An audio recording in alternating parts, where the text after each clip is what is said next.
ci nekk sa tur ak sa sant di leen ziar di leen màggal di leen ndamoo di leen tiitro di leen bëggee bu wér di ziar bépp prisonnier politique buy résister ba léegi di màggal ki nga xam ne mooy Ousmane Sonko muy prisonnier politique opposant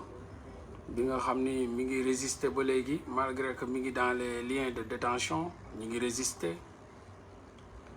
di leen bëggee ñëpp ak bépp soldat boo xam ni xam nga lu am farata ak luy farata nga nekk ci focus ci ñu ngi lay ziar képp ki nga xam ni xam nga sa wareef nga nekk ci di dox sa yoon bañ a accepter benn diversion parce que xeex bi fu ñu toll taluñu ay diversion parce que y a des soldats qui sont tombés sur le champ de bataille, une 80aine, il y a eu plus de 1500 détenus politiques. ñun ñi nga xam ne ñi ngi dox ci mbedd yi di wax suñuy soxla di lekk ba suur di naan ba màndi am na loo xam war nañ ko jomb bu dee ay gor lañ bu dee ay garmi lañ am na yoo xam ne war nañ ko rus ñu fekk ñu ci ñu toog di ko lekk ba suñuy biiri fees naan suñu attaay di ko jotaayoo di ko waxtaanee loolu c'est une honte c'est pas du respect par rapport ak vis-à-vis de ñi nekk ci kaso yi c'est pas du respect par rapport ak ñi nga xam ne ñi ngi di résister ba mujj ci lalu hôpital yi c'est pas du respect non plus ñi nga xam ne dañ leen a rey ñu nekk ci kaso bi l'heure est grave l'heure est grave les gars di lay mastaw aussi waa Kédougou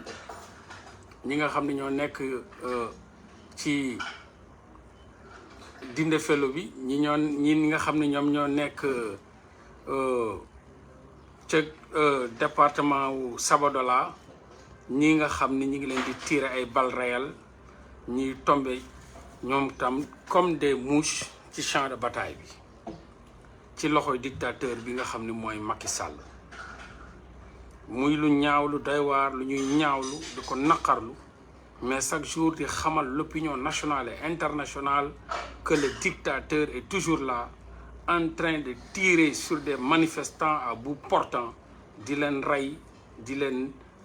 def lu ñaaw a ñaaw ay rey yu ñaaw yéen ñëpp gis ngeen ko te xam ngeen ko donc ba léegi ñu ngi subir les affres du dictateur Macky Sall et de sa bande de malfaiteurs mais nag dafa am loo xam ni dañ ne olof daf ne ku wàcc sa ànd boo dem fekk fa borom dafa am benn affaire boo xam ni Macky Sall mi ngi koy réussir c'est catastrophique bu Macky Sall demee ba koy réussir ci peuple am y a problème bu Macky Sall demee jàpp un leader politique bu day ni Ousmane Sonko ak envergure bu mu am tëj ko ci kaso yi muy résister ba mujj ci lalu hôpital di résister ba suñ jonn yàllay tey ak li mu rey ci doomu aadama depuis 2021 ba léegi ñun ñu toog tey jii di werante ci candidat wu APR wala Benno Bokk Yaakaar y a problème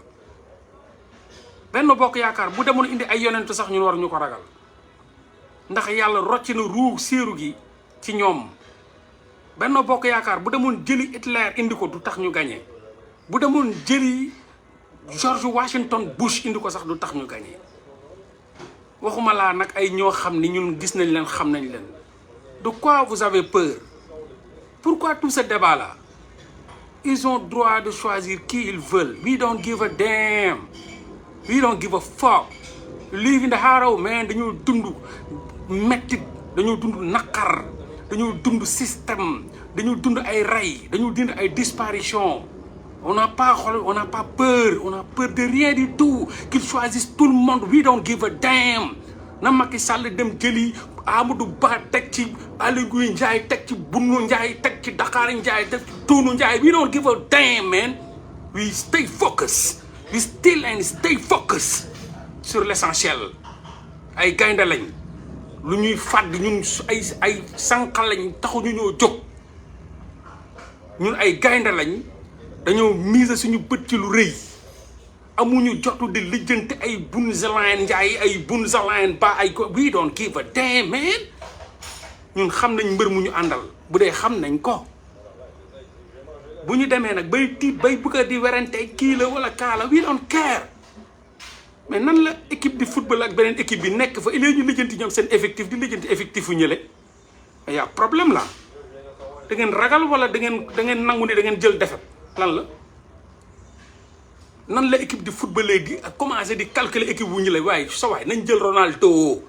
nañ jël Messi we don't care ay défenseurs ñi ngi fi défense centrale ñi ngi fi ku dugg genre Mollah Morgun wi ku fi romb ñu tal dóor la ba nga dem mbaar ma ba nga dem Silva xaar we don't care about seen équipe ñoom c'est quoi le problème yéen yaakaar ngeen ni ñoom waa APR ak benn bokk yaakaar mën nañ choisir fii ba jël fi kenn ku fi mun a gagné démb la fi élection législative am élection locale koo xam ne kenn musu ko xam yow xamoo ko xaw ma ko Jamil Sané jàpp waa ji ngeen di wax fii tey dóor ko dóor yu metti te Jamil Sané mi ngi ci kaso bi respecté leen Jamil Sané waa ji Jamil Sané la doon xëccool kenn xamuluñ kuy Jamil Sané Jamil Sané ab sénégalais la bu toogoon parcelle ku kenn xamul di naan ataaya ka jóg ak lijjanti ay affaire moo ko jàpp bàcc ko ba toog ci kaw ba mu yuuxu wëy sama ndey wëyaa yooyu ko lañ jël tey gañewul bureau gañewul feneen ngeen toog fi di ko débat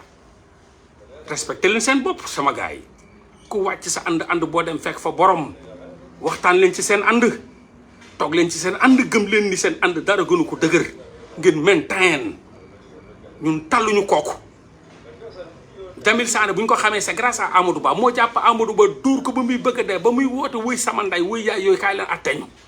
fëgg ko ay kurfeñ biir Parcelles Assainies ca quartier boobu mënu faa génn tuuti Jamil Sané rendi ko fa waxuma laa nag ay plan national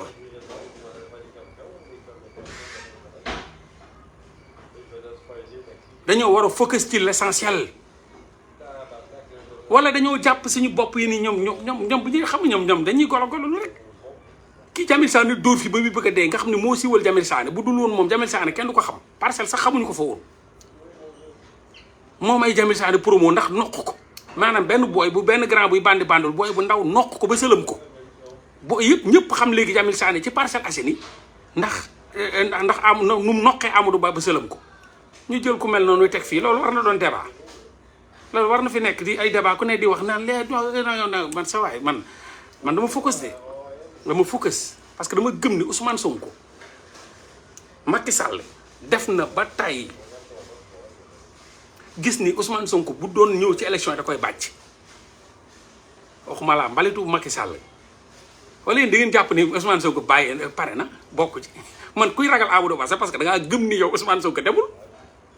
man Amadou Ba defee mu ko débat xamul defee mu ko débat parce que je me dis que perte nañ dama ne la Ousmane Sonko kese ak bépp politicien Sénégal booloo leen coalition mu noq leen mu ñuus leen barke alxuraan Ousmane Sonko du candidat wu sénégalais de candidat wu yàlla la yàllaa ko tàccu xool leen l'est ouest nord sud yàllaa ko tàccu de du ay sénégalais de damay dégg ñu naan ay candidat du peuple Ousmane Sonko romb na candidat du peuple c'est le candidat de Dieu du tout puissant c'est Dieu le tout puissant qui l'a choisi parmi les autres def ko lu mu koy def dugal ko siiru fu mu romb dëkk bi yëpp jóg xar yi jóg mu bëy yi jóg mbaamxuux yi jóg yëpp ñi naan mbay xaj yi naan mbow yàlla moo ko def ci loolu ci moom du yéen de yàlla moo ko def Ousmane Sonko c'est le candidat de Dieu le tout puissant Seigneur moo ko jëlal boppam protéger ko boppam def ko lu mu ko def ci moom kon boo leen demee bay débat ci ñële ñee am nañ droit choisir seen candidat bu leen neex mais am nañ ci droit bu leen neexee jël ñëpp sax nañ jël seen parti bi yëpp def leen candidat we don't care c'est quoi le problème ici est-ce que am na lu fi ñor bañ koy màcc bu dee ñun gëm nañ ni Ousmane Sonko day nekk candidat kan lañ ko war a ragala ñoom nañ dajale ñoom ñëpp contre Ousmane Sonko da leen di ñuus amul jamono ji yàlla sàkkul Sénégal doomu aadama jamono ji laa lay wax de jamono ji benn messi la am Ousmane Sonko amul jamono ji yàlla sàkkul Sénégal kenn ku mën a dóor Ousmane Sonko amul du ci saayir du ci baatin barke alxuraan yàlla sàkkul doomu aadama bu mën a dóor Sénégal Ousmane Sonko jamono ji waaye boo leen demee ba nga xam ne ñee ñi ngi dox seen maayen comme si yéen génne ngeen Ousmane Sonko bay jël waa ji di ko def mu war a doon président ba ngeen taxaw daan Amadou Ba nan la mën a doonee fi président parce que yéen a jàpp ngeen ci seen maayen subconscient ne Ousmane Sonko bokkul donc bu Ousmane Sonko bokkul Amadou Ba mooy gagné kon kay commencé ngeen am l'esprit défaitiste bu leen nangu loolu guys Ousmane Sonko day dem ci élection yi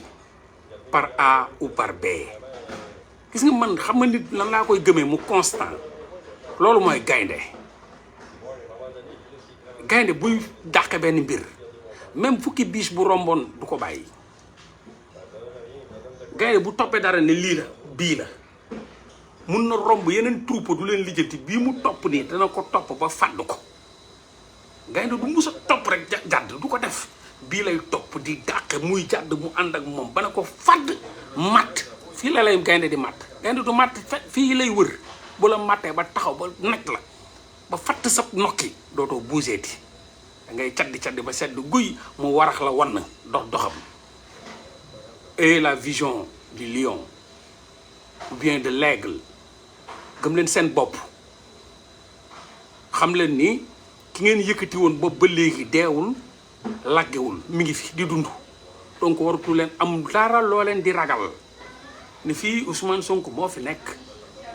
nañ dem jëli Washington nañ dem jëli George Bush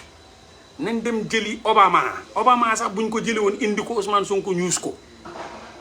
Obama sax dama ne Macky Sall bu jëli woon Obama def ko candidat am indi jox ko nationalité Ousmane Sonko ñuus ko donc lu fi jar ñor lu fi ñor bañ koy màcc lan ma fi ñor man problème bi du Amadou Ba yéen sa problème parce que damay toog di xool ngeen gis ngeen def ko débat bu gannaaw waaye ma ne waaye mais gars yi ñoom dañoo bëgg a rey Ousmane Sonko di te deewagul Ousmane Sonko ngi fi di dundee gars yi respecté leen ko mi ngi fii di dund di xeex di résister te Ousmane Sonko loo ko booleel jamono ji yàlla moo ko def jant la loxo mënu ko àjji lu koo ko booleel mu dóor ko koo ko booleel mu ñuus ko kon kay yem leen ci loolu gëm loolu jàpp ci fu ngeen jafandu woon te bañ a perdre ci dugg ci détails yi ñi la bu ñu waxee Amadou Ba ñuy jibile kay te ñoo seen yaakaar a tas xam nañ ni ñun nangul nañ leen ko c'est leur choix Amadou Ba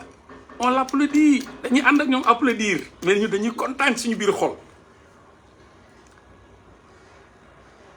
man sincèrement bu ma déggee ñu ne Amadou Ba dama kontaan dama de am nañu rendi ki kay jarul sax Ousmane Sonko Jamil la ñuy indi Jamil ki ko ñuusoon démb ak bërki démb ba sëlam ko kan la Jamil Sané ñoom jël nañ Amadou Ba ne mooy seen mbërke nañ indil Jamil kaa ñuusalaat ñu boy bi Jamil kaa ñuusalaat ñu grand bi Jamil ñëw noqaat ko sëlam ko dama ne benn waay buy bandi lu fële benn boy sa seen caatu gàlle moo génn ñuus ko ba sëlam ko ñoom ñu dem sangu ko ba set indiwaat kay ki formé ñooñu du génn Ousmane Sonko fu mu nekk nii ñun Ousmane Sonko daan Jamil booy Jamil kaay génnal sa waajo ko ñuusoon démb mi ngi nii rek ñëwaat na Jamil sax da koy noqu kon kay ki entraîné Jamil ba def Jamil li mu doon muy Ousmane Sonko mi ngi ci biir kër gi ba léegi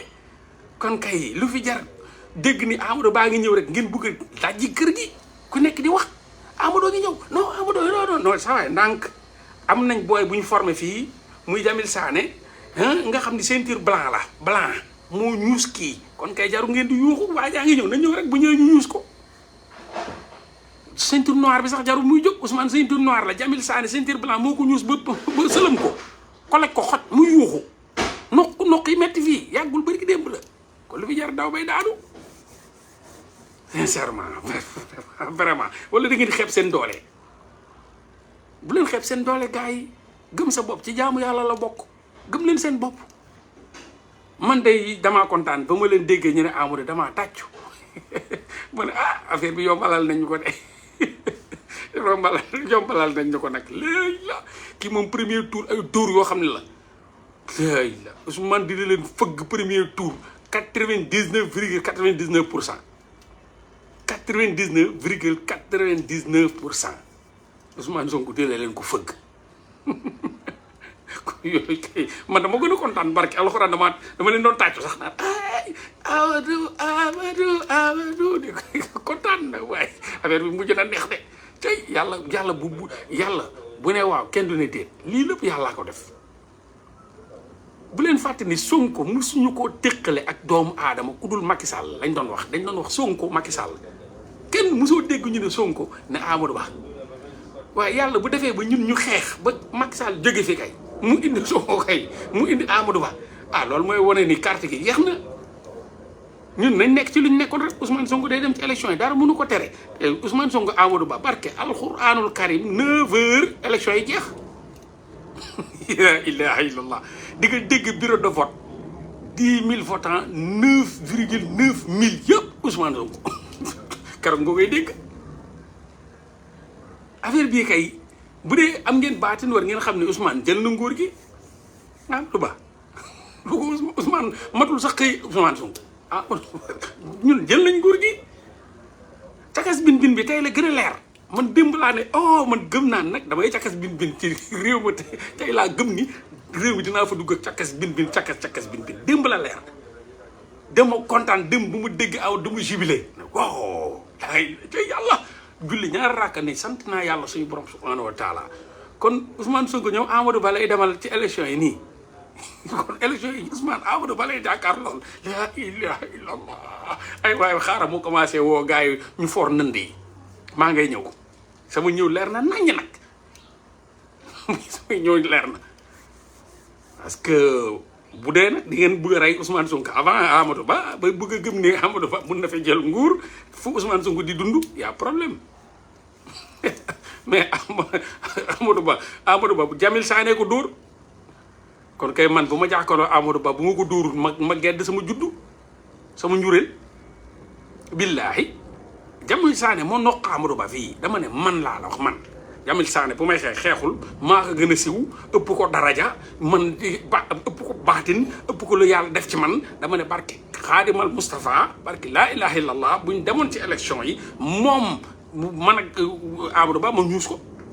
billaahi wallahi wala ma gedd sama njureel ma ñuus ko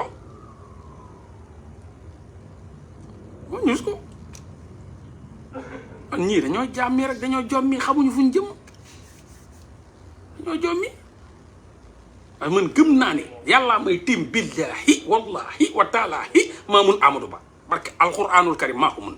maa gën a crédible gën ko set gën ko yeewu gën ko bëgg réew mi gën ko doxal duma sàcc aw tiriande wu ma réew ma def du ma moroomam sax nawlu wu ma ko sax nawlu wu ma ko xeeb ma sama bopp de donc Amadou Ba du débat ngeen may ñoog Amadou Ba bés bu ñu ci tollee nag ba nga xam ne Ousmane Sonko loolu lañ man sax loolu laa bëgg impôt domaine moo war a wane boppam man élection yi dama bëgg Amadou Ba Ousmane Sonko Mame Boye Diao waaw ñu yóbbu affaire bi nag impôt et domaine bu leen fàtte ni impôt et domaine Ousmane Sonko moo nekkoon chef syndicat moo créé syndicat man daal loolu laa bëgg élection yoo xam ne Amadou Ba Ousmane Sonko Mame Boye Diao affaire yi tulleeg man leen neex dossier yi génn ku nekk génne dossier titre foncier tel ba nga ko jaayee titre foncier tel ba nga ko rajaxee titre foncier tel ak ba tel terrain tel ba nga ko jaayee 94 milliards yi warax nga ko def yaa ko dóor ñu boobu Sénégalais yëpp ko xam nag ne kon ñoom nii lañ doon def suñu suuf si laa ilaa loolu man de loolu boobu laay ñaan vraiment élection boobu bii Amadou Ba na dem boo dartee Ousmane Sonko dem Mame Boye Diao dem man ñetti ñooñu beneen monde la boobu dafa neex man boobu laay ñaan yàlla vraiment parce que ñun Sénégalais bëgg nañ xam ñun suñu suuf si fu mu nu ko gars yi def suñu terrain yi nu ko gars yi def suñu bradage foncier bi nu mu demee littoral ba nan la demee bëgg nañ xam yëpp te ñetti ñooñu c'est les têtes ñoom ñoo yore woon fii suñu suuf si ñetti ñoo yoroon suñu suuf si yëpp ñetti ñoo ko yore woon kay ñun dinañ xam suuf si te ku ne Sénégal suuf la ku ne suuf kay Sénégalais yi ñoom dafuñu ñoom rupture la ñuy wër yu waruñu continuité ñoom rupture la ñuy wër donc am na loo xam ne du débat léegi nag bu ñu demee ba toll ci bu boobaa nag dinañ leen indil opération rëbb dëmm opération rëbb dëmm ngi ñëw opération rëbb dëmm dina ñëwaat background check mais boobu dañuy fekk candidat yëpp pare Ousmane Sonko du soxla parrainage day dem Amadou Ba day dem mais nañu parrainage bu ñu paree ba ñu xam suñu candidat yi incha allah après ñu ñëw nag def background check boobaa le dossier de Amadou Ba pare nañ ko boucler nañ ko bu yàgg Amadou Ba loolu son dossier a été bouclé depuis bu mu commencé nekkee ñaari tali koñ bagaar lam fa doon def ak et cetera maa ngi dégg débat bi mais bugguma ci sori maa ngi dégg débat bi yaa Amadou Ba du sénégalais ñun dinañ leen wax kan mooy papa Amadou Ba kan mooy yaay Amadou Ba fu ñu dëkkoon koñ bagaar kër gi nga xam ni dinaa yónnee ay boy ñu photo ko kër googu nga xam ni ñoom foofu lañ nekkoon dëkkoon fa moom ak papaam ak yaayam ak ay frère am foofu ñu dëkkoon dinañ leen ko indil dinaa leen indi photo woon leen ko ne fii barak la woon en 1900 tel barak la woon Amadou Ba fii la doon jógee fii la doon fréquenté lépp dinañ leen ko indil di ngeen gis foofu lañ koy commencé di leen ko won di leen won ba Amadou Ba commencé di jàng école yu mu jaar dinañ background check comme ni ngeen xam ne ordre bi dinañ ko indi mais dañuy bàyyi ba ñu toll ci ñi nga xam ni xam nañ ne ñii la ñu indi leen lépp mun nañ leen ko indil incha allah yor nañ ci junni information junni information yor nañ c'est bouclé voilà pour l'instant moom dem na de bouclé Ousmane Sonko bouclé ñi ngi xaar ñeneen ñi waa PDS ñoom tamit dem nañ seen waa ji ba léegi kenn gisu ko mais de toute façon c'est bouclé moom it waaw l'homme di génération du concret moom tamit c'est bouclé son dossier donc yooyu buñ ci tollee dinañ leen ko indil bu leen yàkkamti dara mais pour l'instant moom jarul daw bay daanu non jarul daw bay daanu donc voilà ngeen dalal seen xel rek bañ a yàkkamti dara ñun pare nañ lépp on a tout bouclé sincèrement bouclé nañ ca seen juddu ba fu ñu toll fu ñu jot a jaar yëpp loolu bouclé nañ ko bu ñuy def enquête yi du léegi bu ñuy dugg ci koñ boobu di def enquête yi paa yi toog ci bopp koñ bi di ñu xamal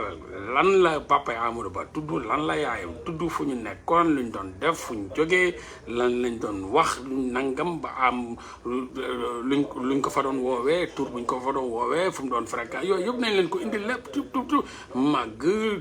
en tout cas papa Amadou Ba musul doon milliardaire musul doon millionnaire da doon taaba yaayam it da doon toog di teg taabal ba di fa teg di dem marché ngelaw di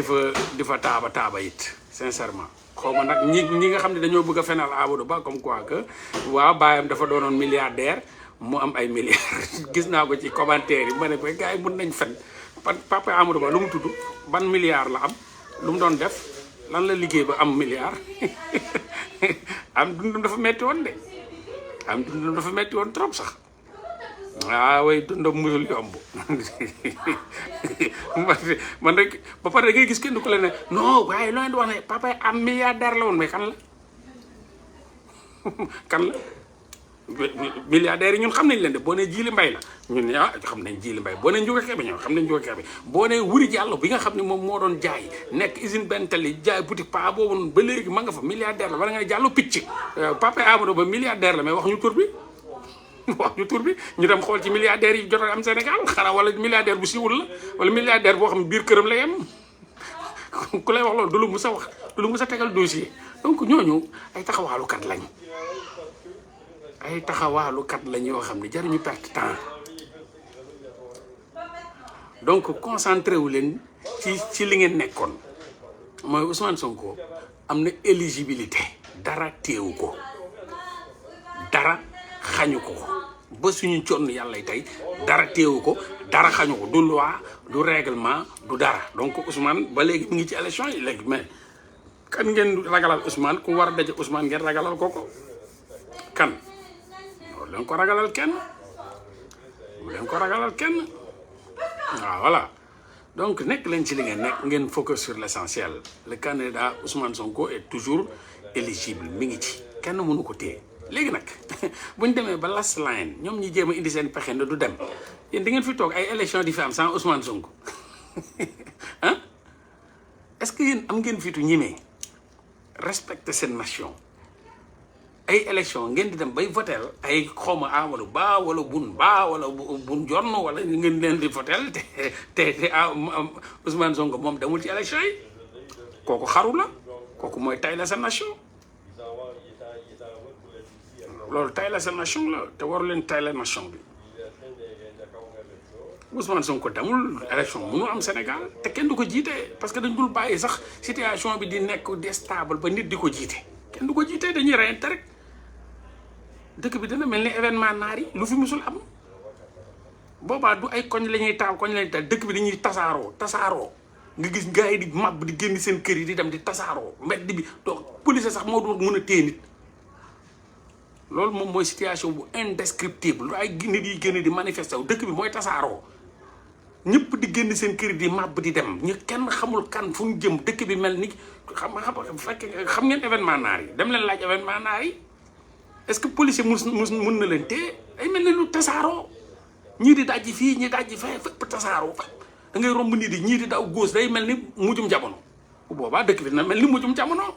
une situation indescriptible ñun toll ñu foo xam ne dañuy xaj Ousmane Sonko du dem après dëkk bi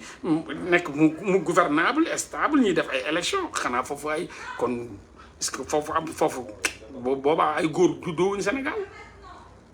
non ay góor juddoowuñu Sénégal ce sera un pays ingouvernable indescriptible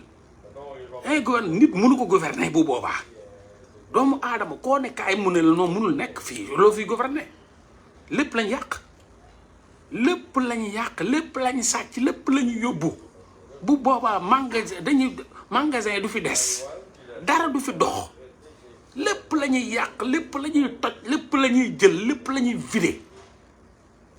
lépp comme événement naar yi lay mel rek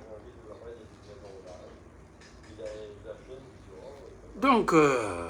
moi je pense que sincèrement man moom talaguma ay débat wu Amadou Ba je le trouve très minime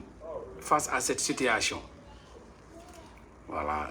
je le trouve très minime face à cette situation donc voilà concentrez-vous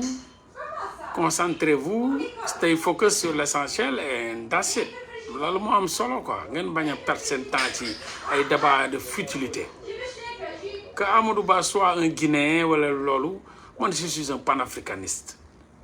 man gëwuma affaire ivoirité lu ko neex na doon l'essentiel il est né au Sénégal il a des papiers sénégalais mais am na droit ñëw bu ñëwee dina fi fekk Sonko dina ko dóor ba yëg ci kawam ba nox ci kawam c'est tout pourquoi s'acharner ci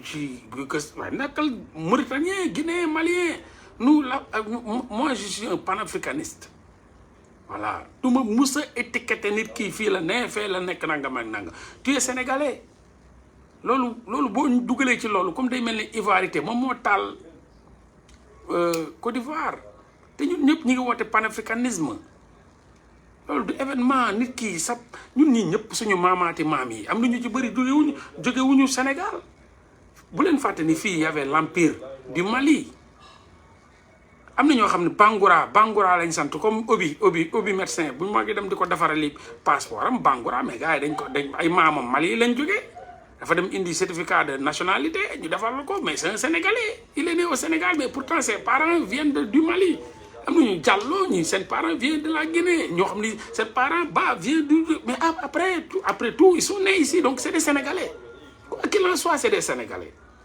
donc ñun ay comme sénégalais lañ am nañ droit am nañ carte am nañ passeport c'est des sénégalais donc voilà quoi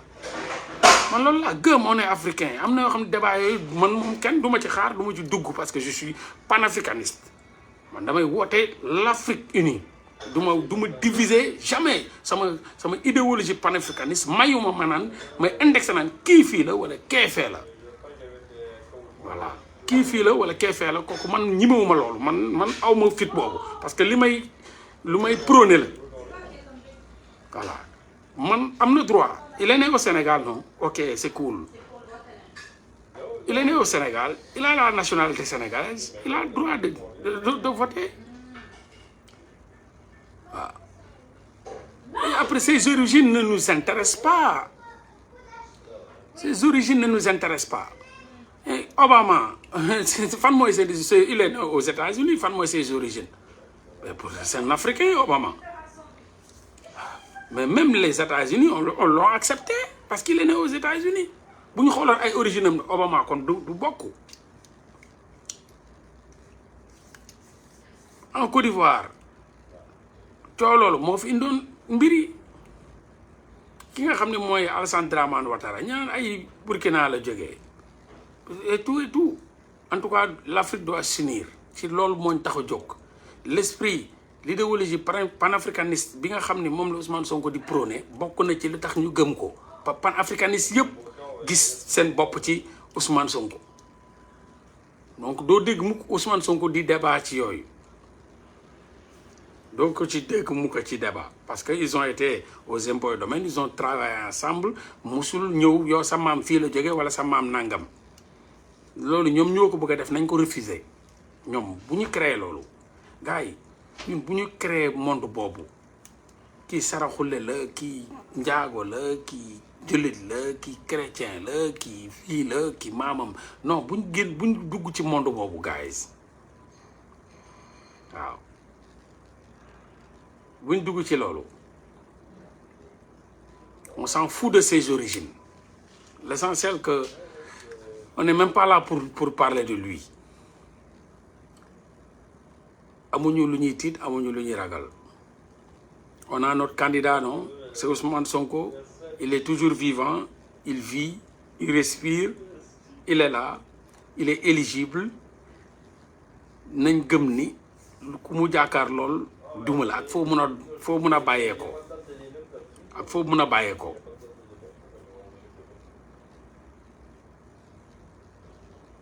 foofu rek moo am solo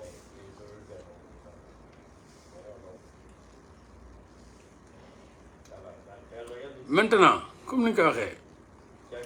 mooy lu war a fii koo fi xool maamam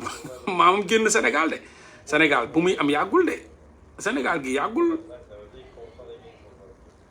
kuñ fi xool sa maam laa la wax génn nga Sénégal maa la wax loolu Sénégal yàggut kuñ fi xool sa maam génn nga Sénégal soit sa maamaati maam ñu topp ko léegi gis ko Niger sa maamaati maam ñu topp ko léegi gis ko Mali sa maamaati maam ñu topp ko léegi gis ko Guinée sa maamaati maam ñu topp ko léegi gis ko buñ ci toppee maam yee rek génn Sénégal Sénégal yàggut y avait l'empire du Mali waaw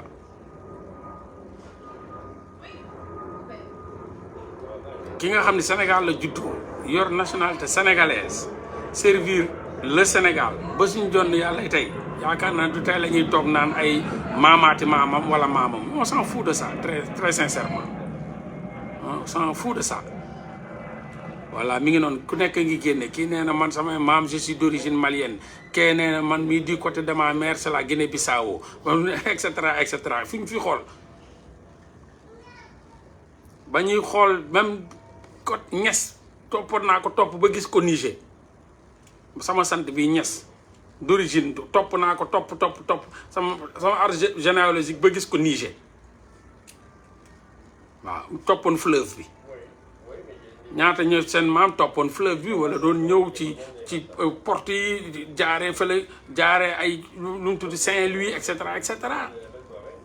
voilà ku fi nekk bu ñu xoolee say origine waaw kuñ fi xool rek am na feneen quoi donc yooyu moom vraiment du sax débat pour man du débat quoi am na yeneen yuñ mën a pàccantee xam nga nit ki jarul sax ay maamaati ma xam nga affaire bi lan la guys da ngay indi liggéeyu waa ci kii jaar na fii nga dem lijjanti mais kii détourné na fi tant de milliards sénégalais yi loolu la détourné na fii tant de milliards jël na ay titres fonciers may ko la famille de Macky Sall foofu la tey ay Ibrahima Sall dëkk foofu la tey ki nga xam ni mooy ñoom Macky Sall am na fa kër foofu la ay famille Marème Faye yëpp ñu toppante ay loo et cetera comme man tey investigation yu ma def yoo xam ne yooyu day dem di génne seen détournement tant de milliards tant de terrain fan la kii fan la jaar yooyu mooy yi nga xam ni loolu ça a rapport avec le peuple sénégalais ay seen milliards lañ détourné seen milliards lañ détourné seen alal la ñu sàcc y a eu des crimes en 2021 loxoom da cee takk moment boobu nekkul dara ma indil leen l'histoire de bu ñu dajee rond-point Case ba alal googu ñu indi woon mu amoon Moustapha Diakhaté ak mbër moomu nga xam ni xam ngeen ko muy mbëru Parcelles boobu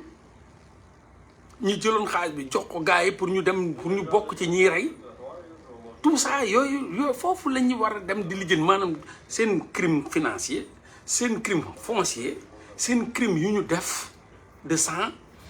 li nga xam ne dañ ko orchestré loolu moom mooy un débat très technique mooy débat boo xam ne foo taxaw wax ko expliquer nga convaincre nit yi mais am na loo xam boo ci duggee indi frustration da ngay foog ne da ngay gagné fekk yaa ngi merloo ay nit da ngay merloo ay nit parce que tey boo ne kii maamam nangam ma xool ne man pourtant man je suis sénégalais mais sama maam fële la jóge ma commencé di frustré ngay indi ay frustration ci ay nit yu nga mënoon gagné nga mënoon leen convaincre ci détournement yi wala rey yi ñu def ñoom Khadim Gadiaga terrain ñaata terrain yi la Khadim Gadiaga jaay Khadim Gadiaga mus na liggéey parce que ngeen ko ñaata terrain ñaata sénégalais la Khadim Gadiaga jaay fii ay terrain parce qu'il travaille en parfaite collaboration avec Amadou Ba c'était des terrains volés des terrains de la nation sénégalaise yu Amadou Ba jox Khadim Gadiaga almadi bu nekk Kër Massar tout ça terrain yooyu yëpp Khadim Gadiaga ko jaay ñaata ñoo dëkk ci ay kër yu Khadim Gadiaga jaay terrain musul liggéey impôt musul liggéey domaine amu fa kii mbër la foofu ngay dem indi ay dossiers yu taxaw tangible joxe ko mais doo dugg ci loo xam ne mun na frustrer sénégalais yi mun na tax ñu war a bëgg sax commencé laa bañ parce que bu ñu xoolee ne waa yow da ngaa commencé léegi di étiqueter ay nit naan non kii maamam lii la kee maamam nangam nga ko ku nekk commencé gis sa bopp commencé di sentir boppam nekk ki nga xam ne maamam Bissau Guinée la tey mu juddoo Sénégal nga commencé gis boppam ne yow da nga yëpp quoi kon donc ñun ñi juddoo fii amuñu benn droit fii parce que suñu maam Bissau Guinée la su ku jur sama yaay Bissau Guinée wala ku jur sama yaay kii la jóge fii la jóge wala fee la jóge ku ci nekk commencé gis sa bopp man am naa sama bàjjan sama jabaru maam boo xam ne sama maam moo demoon ñu affecté ko mu nekkoon ci fonctionnaire la woon ñu affecté ko Guinée moo takk fa soxna indi ko soxna soosu am ay njaboot yooyu noonu sama jabaru maam la ñooñu ay doomam ñooñu samay bàjjan lañ samay bàjjan seeni doom ñooñu ñoo màggandoo cousin léegi ngeen commencé bëgg fee indi kii maamam kii nangam nga commencé tas dëkk bi commencé ku nekk commencé frustré wu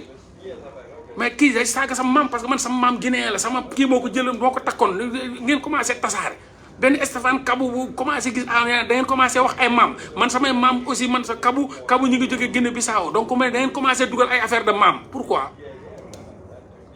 kan moo mun a génne Stéphane Kabou ne moom du sénégalais parce que maamam moo jógee Guinée Bissau ngeen ne du sénégalais ngeen commencé bu ko fay génne da ngeen ko gën a nekk patriote da ngeen ko gën a nekk xeexkat da ngeen ko gën a lan ngeen def lu mu deful ngeen commencé di indi ay frustration ci yeneen affaire yoo xam ni munoon na ñàkk xeex bi c'est domaine c'est technique dañuy war a indi malversation financière yu ñu def dérive autoritaire yu ñu def sàcc gi ñu def nit yu ñu rey loolu mooy des débats très technique et très essentiel ci xel mais mu bañ a dugg ci ay affaire u xeet mu bañ a dugg ci ay affaire kii coolaa la kii rebelle la loolu la fi Macky Sall defoon ñu mu ko indi même chose kii joolaa la kii rebelle la kii moo nangam non mais du joolaa yëpp rebelle quand même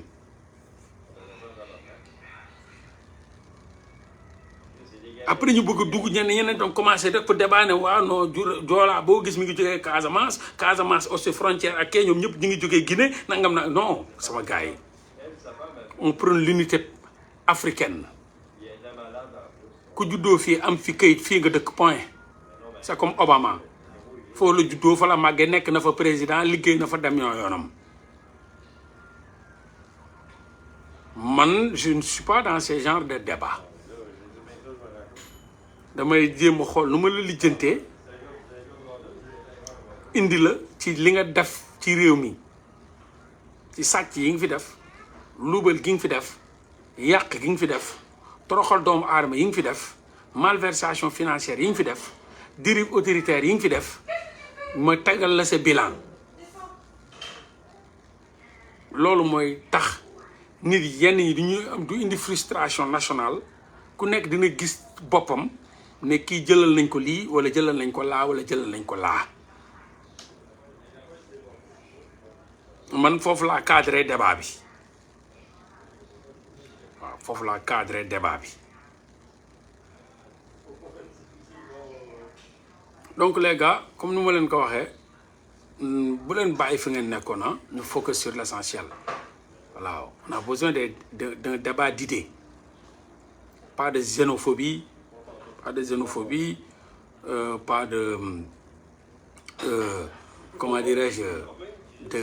d'étiquette sociale qui fii la tuy bàyyee ko maamam nangam tout ça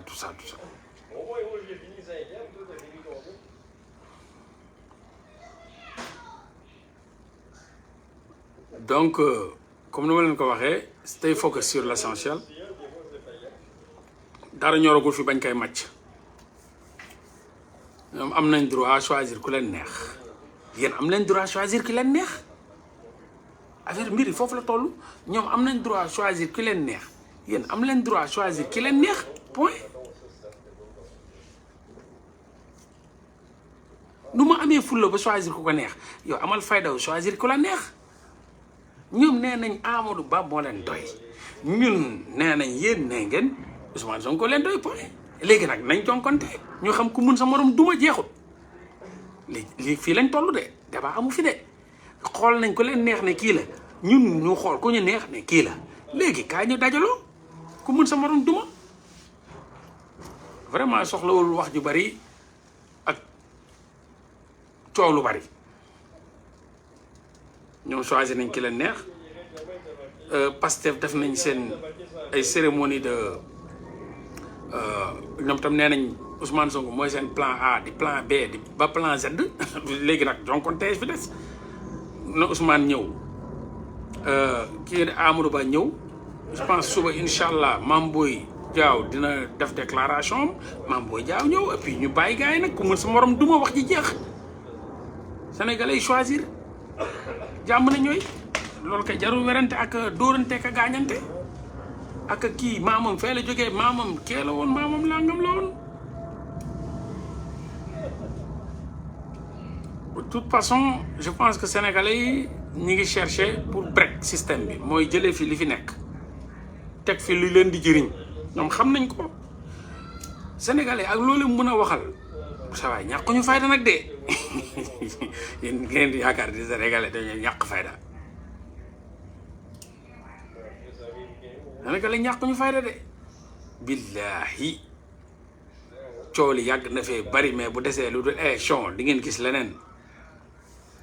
leneen incha allah bu leen tiit bu leen ragal ngeen leen tiit bu leen ragal sénégalais ñàkkuñu fayda de ak ñoo mun a tànn moom mun nañ waaw dinañ tànn incha allah bu bës ba jotee comme ñee tànn nañ Pastef tànn nañ ñaar ñii moom jàpp nañu dinañ dem ci élection yi mooy Ousmane Sonko ak Amadou Ba ñoom def nañ ay seen cérémonie d'investiture waa Pastef def nañ seen cérémonie d'investiture waa APR Benno Bokk Yaakaar def nañ seen cérémonie d'investiture léegi ñi ngi xaar yeneen mbëri mais pour l'instant moom yéen ñëpp gis ngeen ni ka moomee ndam la léegi nag sénégalais yi tamit ñoom ñi ngi toog di xaar buñ ñëpp pare seen cérémonie d'investiture ñu dem ci élection yi waaw léegi nag ñu xool den tàkk léegi nag jàpp leen daal ni ñoom ni ñu amee fayda ba tànn seen nit ne kii la noonu ngeen amee seen fulla am leen seen fulla tànn seen nit yéen tamit comme ni ngeen defee ne Ousmane Sonko ne kii la point bu ñu mënee indi seen nit yéen mu ngeen indi seen nit bu leen mus a ñàkk fayda ñu indi seen nit yéen ngeen seen nit du ñëw déglu leen lu ma leen wax de foofu laay tëjee dem dama ne nañu amee seen fulla ba choisir seen nit ne kii la balaa ñu ko choisir yéen am ngeen ful fayda bu day ni ngeen choisir seen candidat nee ngeen Ousmane Sonko la ñoom bu ñu amee fulla ba ñëw ne kooku day dem ci élection yi am leen fayda wu yéen tamit jël seen nii nit teg ne day dem ci élection yi foofu la fulla ak fayda rek foofu lañ leen di attee am leen fulla bu day ni ñoom bu ñu amee fayda wu forcé seen nit teg ne kii la ngeen am seen fayda bu day ni kii la du kii kon dara du fi am man loolu laa xam sa waay indi nga sa pom ne kii la ma indi sam banaana ne bii moo ko dàq léegi nañ ñamal gars yi askan wi ñu xool ñam ci fruit yi xool bu gën a neex mais yow nga ne yow sa pom bi rek mooy dox non du ma ko nangu kon kay kenn du fi lekk dañ koy rajaxe rek c'est tout donc foofu la mbir yi toll jaan tàkk man de ak tiituma sincèrement tiituma sama xel dafa gën a dal sincèrement tey sama xel dafa gën a dal billaay wallahi wa taala sama xel dafa gën a dal moo tax dama zen dama cool tranquille toog xam nga sama terrasse chill dama doon déglu samay sound sax sama ordinateur bi maa ngi doon get samay sound toog nii chill xam nga di sant yàlla quoi non yàlla mi ngi leeral mbir yi quoi macha allah yàlla mi ngi leeral mbir yi vraiment ça montre que yàlla Ousmane Sonko la wax quoi lépp leer na waaw lépp leer na ñee choisir nañ ñun choisir nañ point yéen choisir ngeen donc voilà donc fii dara ñorul bañ ko fi màcc donc vraiment bu leen ñu commencé bu leen gaawtu daal bu leen gaawtu maanaam bu leen fi nekk di jël waa ji bu ko def lu en waa ji xam ngeen ko yàgg na fekk yéen tamit waa ji daa mel ni lu bees yàgg na fekk yéen buñ leen tiital bu leen sawaay seen mbër mi daal tiitalul kenn bërki démb rek amoon na fi élection dañ koo dóor ba puudar ko dóor ko koloj ko xoj ko mu yuuxu seen mbër mii ay élection am na fi yàggu fi matu fi sax at fii lañ ko dóor amoon na fi tàkkusaan seen mbër mii tàkkusaan ñoom seen mbër mii ñuy tëb di dal woo leen Jamil Sané fu Amadou di bandi rek ne Jamil ne ko Jamil a ngi ñëw Jamil li ngi ñëw rek mu daw Jamil ne ko Jamil Jamil a ngi ñëw Jamil wër lay daf daw kon kay Amadou lu muy bandi bu gisee Jamil toog da ko dóor ba puudóor ko ba mu weex tàll dóor ko ay coups yu mortel yoo xam ne Amadou ñu koy jaareel ci buntu mu ne noonu day tëb miir ñu ne ko noo am buntu baa ngi ni ma non fu buntu bi ne bët yëpp néew yi am na fi tàkkusaan Amadou am na fi tàkkusaan ngeen bëgg a ñëw ngandal ko parce que ñii ñu ngi koy tàcc ngeen bëgg a ñëw ngand non sa waay Amadou mënu fi ngand Jamil ko fi dóor ay coups yoo xam ay coups mortel yoo xam ne ay uppercut yoo xam ni am na fi ngoon am na fi tàkkusaan bu tàng jër ci moom tàng jër ca Parcelles Assainies Jamil Sané 10 000 voix Amadou 4 voix bureau 7 Jamil Sané 110 000 voix Amadou 2 voix bureau 400 nangam Jamil Sané 8 772 Amadou 4 dañ ko fi fëgg ba mu ne am na fi tàggu sax loolu bërki démb la ngeen bu ko fàtte bëgg ñu fi sonal ak waaye sax ndànk nag foo xaw ma Amadou ngi ñëw xaw ma lan ak lan ñoom nuñ koy Amadou Ba nga ne Jamil Sané ñu ne Amadou Ba nga ne Jamil Sané foo déggee Amadou Ba rek indi loolu buñ ne Amadou Ba nga ne Jamil Sané parcelle Jamil Sané na muut lañu def parce que xam nañ mbër moomu moo jàppoon waa ji nokk ko fi nokk yoo xam ne musul am ñuusu tàgg jër ba léegi waa ji fàttewu ko kon kay foo déggee man de vraiment du ma fekk fu ñu naan ay Amadou Ba ma naan Ousmane Sonko dama ko yëpp bés bu ma fekkee ñu naan Amadou Ba ma naan Ousmane Sonko dama ko yëpp Ousmane Sonko poids lourd la ñii poids plume la fu ma fekkee ñu naan Amadou Ba dama naan Jamil Sané Amadou naan lu muy dégg noonu ñu ne ko Jamil lañ wax de wuy sama de Jamil fekk leen ma néeg ba loolu démb la fi mbër bu fiy tëñëx yi am na koo xam ni du ni combat daf leen dóor kii lu mu tuddati Modou lool lu mu tuddati waa ji waay Balla Gaye lu muy fërti yëpp ak lu mu fi doon yëpp boo ko ne Eumeu Sène a ngi ñëw mu leb ko dañ may nañ ko mënu ko fit ñu mayaat ko mënu ko fit ñu mayaat ko mënu ko fit nu Balla Gaye di band di bàkko nga ñëw Eumeu ngi ñëw de mi ngi ñëw ma noonu Eumeu lu muy band lu boo ko ne Eumeu moo doon ngi ñëw de moo doon ngi ñëw may ma noonu donc bu Amadou Ba lu muy band lu kay boo ne Jami la ngi ñëw de Jami la da koy leb ba mu roor leb taw laqatu da ko dóor ay hypercute ta ay jër bu leen fàtte démb loolu démb la yàggul donc bu leen perdre seen temps ci yenn détails yi quoi vraiment victoire bi gën na leer nañ ñoom choisir nañ Pastef choisir na askan wi nag après mooy choisir de toute façon ñeneen dinañ ñëw après ñooñu ñëpp ñu dem ci élection yi incha allah après peuple bi choisiral boppam mais kenn mënul xañ peuple bi moom ñi mu bëgg a choisir nga ne ko non ñii ñooy dem ci élection yi ñii ngay choisir diggante ñii ngay choisir loolu moom élection mënul am sincèrement peuple bi moom ñàkk ñu fayda ba day ni toog fu ñu toog nga bëgg fay def yi élection ci yow yaay choisir ay nit yi war a dem ci jongante bi loolu moom ñun yaakaar naa suñ papa yi juruñu ñu ci mbalit ak suñu yaay yi voilà kon voilà ñu yemale ko foofu sama gars yi di leen sant di leen bëggee de wax ni à bientôt incha allah rek bu amee leneen lu fi ñor tam ñu wax leen ko mais pour l'instant focus sur l'essentiel. Le candidat Ousmane Sonko est éligible comme le candidat de l'APR est éligible comme ñoom def nañ nee nañ Karim Wade est éligible donc éligible Khalifa Sall est éligible donc nañ dem ci élection yi c'est tout loolu gars yi ku mën sa morom duma wax ji jeex na voilà kon gars yi maa leen di sant di leen bëggee di leen ziar di wax ni à bientôt rek incha allah fu amee lu fi ñor rek nañ leen ko wax bés bu ñu tollee nag ci opération rëbb dëmm defal leen parce que élection yi taxaw Ousmane Sonko dem ñëpp dem candidat yëpp dinaa leen defal moom vraiment seen background check ñoom ñëpp dinaa leen defal parce que Amérique nu mu am fo loolu lay am fii ban candidat balaa dem dinañ ko defal background check am donc ñëpp dinañ leen defal seen background check pour l'instant daal boucler gum naa le dossier de Sonko parce que day dem am na éligibilité boucler naa le dossier de Amadou Ba parce que day dem boucler naa le dossier de Karim Wade parce que day dem boucler naa le dossier de Khalifa Sall parce que day dem ñooñu laa amagum en attendant may xaar ñeneen ñi parce que ñooñu c'est sûr ak jarul parrainage dañuy dem amul parrainage dañuy dem quoi c'est comprendre nga donc ñooñu kat yooyu dañuy dem donc Khalifa day dem Sonko day dem Amadou day dem Karim day dem that's cool léegi boo ñeneen ñi keneen ku réussir ci parrainage bu ñëwee ma dem loqatiwaat ay bagaasam daw dugg koñ ba commencé laaj te xam fu mu dëkk ma commencé laaj ay nit dugg wii guru dajale dossier am waaw dolli ci li ma jot a am donc comme pour l'instant fii lañ toll nañ ko yemaleegum fii ba ñu gisaat leneen lu ko fi ñor ñu ñëwaat